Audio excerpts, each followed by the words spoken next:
Hi, everyone. Welcome back. I'm Ellen Jaffe Jones, and welcome to my channel, Ellen in Sarasota. Today's topic is why running is not an addiction.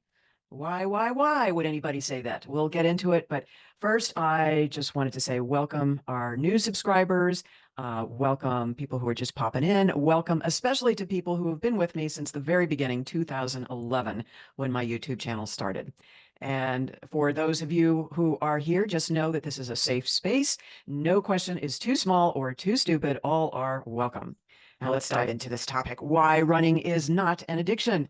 Running is fundamentally different from some of our other human addictions, and it has so many more, maybe exclusively, only positive benefits to the body, to the brain, to longevity, and that's what I'm here to talk about.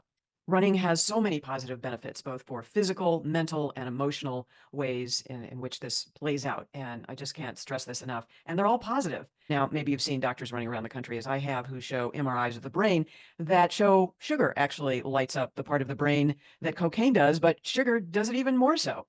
So what is it about running that gets lopped into this very unfair category of running being an addiction? You run with other people. There definitely is, and I've read many running books. There definitely is a mental connection with the other runners. We are pack animals, and running together with a pack, just like you might expect other animals like dogs or whatever, you just have this connection to people. And there's this joke, and you hear it in different venues, but what is said on the long run stays on the long run. And the longer you run with somebody or a group of people, you feel this barrier break down, somewhat like alcohol, where the filters are gone. Now, is that completely the way it happens with alcohol? No, not at all. I think you have much control because you are alert, unlike you are with drugs or alcohol, where you really may not even remember what you've said. This filter is so deteriorated, but it doesn't happen that way with running unless you allow it to. And when you're aware that it can happen, then you might put some restrictions on it that you're not going to talk about your personal life or anything that you feel is too much. So running serves as such a powerful tool for relieving stress. I can't even begin to tell you. I had a friend who owned a running store, and he had a lot of T-shirts in there. And I saw this decades ago. Running is cheaper than therapy. And I'm not suggesting that if you need therapy, you replace it with running, but sometimes it is more immediate when you can just go out for a run by yourself, not even with a group. And as we like to say in raising kids, change four walls. When you just get out of the house, when you just get out in nature, sometimes things become more clear. And many runners report how it's so cool that when you're out there, you actually have some of your most creative ideas. And that kind of thing doesn't happen generally with alcohol addiction. I certainly haven't seen it happen. Some would say that certain drugs and drug addiction can make you have these out-of-body experiences where you become more creative, more artistic. But if that's true, you rob Peter to pay Paul. It is such a bad exchange because when you come back to reality, then depression may set in and other things that are more destructive. So with running, generally speaking, you feel more uplifted, more elated, certainly while you're running. And I can't tell you how many times I've been with my significant others or my kids, and we'll just kind of grumble and go, "Oh, we don't want to run. We hate running." In fact, there's even a shirt that says, "I hate running."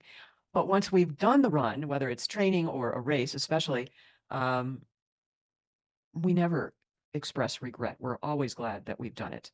And over the years, I've done marathons, half marathons, and now I'm pretty in 10Ks, and I'm now pretty much settled into just doing 5Ks because that's the right distance for my body and the time that I have to devote for training, which is so important because if you go run, you can go right out and run a marathon. And people would ask me this in my work as a certified personal trainer, is it okay? Do you think I could run a marathon this year? And my first question would be, how many half marathons have you run this year? How many 10Ks or 5Ks have you run? It's just, you have to get to a certain point where you can meet the expectation of the sport, no matter what it is. The overall well-being that you experience as a runner, I can't even begin to underestimate. I mean, you look behind me. As of this weekend, this is my 304th 5K or longer age group award that I now have. And this was the veteran grandmasters in this particular race. They call it veterans champion 70 plus. So basically this means that I ran faster than any woman who was 70 or older at the race. And there were quite a few, even though it was in the middle of August and it's about as hot as it ever gets here in Florida, although we ran at 7:15 in the morning. So it really wasn't that bad in my opinion. But the overall well-being that you experience when you race is definitely one of the best feelings in the world. And that is why I do it. Is it the endorphin, the adrenaline rush that I have? Yes. Does your blood pressure go up? Do you get a little excited at the start line? Sure. And much more so than if you're just going on a training run. And it's motivating. The phrase that I have used over the years is forced training. So when you show up, and that is 90% of the battle, just showing up, you just feel this desire to do the best you can. And really, I'm only competing against myself. I have the memory as the youngest in my family. My mom and both sisters had breast cancer. Most all of my family members had diabetes, heart disease, arthritis, and my mom and grandmother had Alzheimer's, and I had an uncle who also had it. So there's so much research out there now that shows that these diseases of affluence caused by our diet and lifestyle are so preventable and avoidable, even if you have the genes to just be able to go out there and do it and prevent or reduce the likelihood that you're going to get one of these diseases. I will tell you that my two older sisters, and because I had a lifetime as the youngest to see what I didn't want to happen to me, my younger sisters did not survive, did not live past their 70s. And leading up to that, starting in their 20s and 30s, they started picking up things like diabetes and cancer. And you can't always control your genes, but genes don't determine destiny. And I just say that all the time because I've seen it play out in my family of origin. So behind me, you might say, okay, Ellen, you are addicted, 304 5K or longer age group awards. But really, it is the motivation. And there's a difference between motivation and addiction. And as you'll see on my channel with the various videos that I am highly motivated. I have a strong intention not to go down the way my family did. There was such intense pain and suffering for decades, and so much of it was preventable. And that's why I do what I do. I have 3 daughters, and I know they're watching.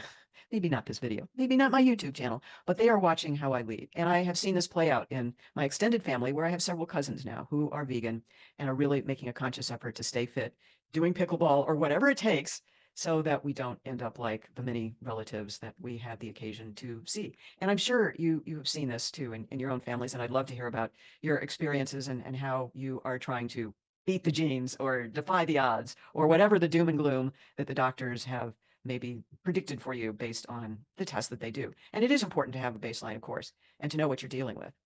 But there are so many tools out there, and running is just one of them. Or walking, I'll just say that. Walking is where I started. I was not always a runner, though I had lots of different love affairs with it. I started running on the beach in Miami, or tried to, when I was a TV reporter there at the age of 28. 1980 is about when I pinpoint how long I've been a vegan runner. And there have been a number of starts and stops along the way, and I've just tried to maintain it as best I can. And when I've stopped, many times it's like starting all over. And you just have to be on the lookout for that and not jump into it like getting a case of the terrible twos, like I used to say, too much, too fast. So my book, Vegan Fitness for Mortals, was really based on starting off slowly, carefully, with intention, so that you don't get injured. My big line in that book is finish without injury, because you can't do anything if you're injured. And I was amazed how recently I broke my finger, and it's all healed now for the most part. We're 5 weeks out. And, you don't think about things that you grab, like when you're working out in the gym. I couldn't do a lot of upper body stuff because my finger was injured, just something like that. But I'm so grateful it wasn't anything on my lower body because I could still run. All right, everyone. Thank you so much for watching. We will see you in the next one. Gotta run.